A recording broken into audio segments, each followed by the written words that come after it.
il y a la gouvernance, mais il y a aussi comme critique la politique elle-même. On vous reproche, alors évidemment, le Memorial Act, vous ne découvrez pas cette critique, et puis de ne pas avoir de ligne directrice. Vous avez saupoudré un peu partout, allez, vous aidez les hôtels en difficulté, et vous distribuez de l'argent au sport, à l'agriculture, un peu partout. Oui, quelle était votre ligne? Le législateur a saupoudré les compétences. Aurait trop et mal réparti les compétences. Vous avez le devoir de répondre. En revanche, vous avez raison sur un point. On a quitté nos compétences strictes, le noyau dur, le cœur de notre métier, pour faire ce que le département à l'époque ne faisait pas.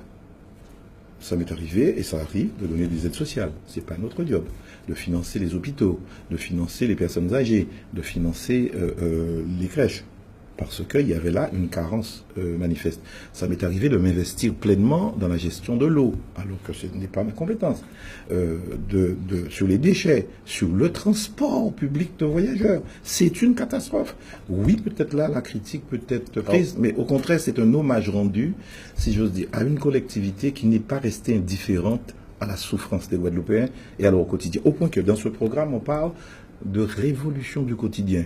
De dire qu'on ne peut pas aller parler d'autonomie de l'article 74, de l'indépendance de je sais pas quoi, de PTOM, de sortie du territoire douanier, de changer de modèle. Mais non, oui. Quand le quotidien est aussi difficile, n'avoir pas d'eau, attendre pendant 3 heures un transport. Bref, là, on a fait le job pour certains. Et je suis assez fier de ça.